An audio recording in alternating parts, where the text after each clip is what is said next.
One star news ఇక details చూసుకున్నట్లయితే తిరుపతి జిల్లా అధ్యక్షులు వెంకటగిరి నియోజకవర్గ వైఎస్ఆర్సీపీ ఎమ్మెల్యే అభ్యర్థి నేదురుమల్లి రామ్కుమార్ రెడ్డికి బాలైపల్లి మండలంలో ఘన స్వాగతం లభించింది.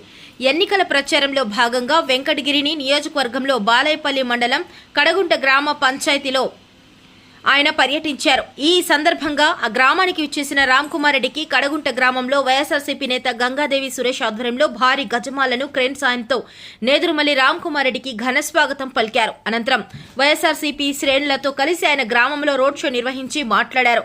పార్టీ అధికారంలోకి వచ్చిన వెంటనే గ్రామ అభివృద్ధి, ప్రజా సమస్యల పరిష్కారాన్ని మరింత వేగవంతం చేస్తానని రామ్కుమార్ రెడ్డి హామీ ఇచ్చారు. ఎన్నికల్లో వైఎస్ఆర్సీపీ ఫ్యాన్ గుర్తుకు ఓటు వేసి అత్యధిక మెజార్టీతో గెలిపించాలని ఓటర్లను అభ్యర్థించారు. ఈ కార్యక్రమంలో మాజీ ఏఎంసీ చైర్మన్ వెందోటి మధుసూదన్ రెడ్డి, బాలైపల్లి మండల ఎంపీపీ గూడూరు భాస్కర్ రెడ్డి, రాష్ట్ర వైఎస్ఆర్సీపీ మహిళా అధికార ప్రతినిధి రావి దేవికా చౌదరి, బాలైపల్లి మండల YCP JCS convener Vendoti Karthik Reddy అభిమానులు పాల్గొన్నారు.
చీకట్లను తరిమే ఎర్రని సూర్యుడా మంచితనం తప్ప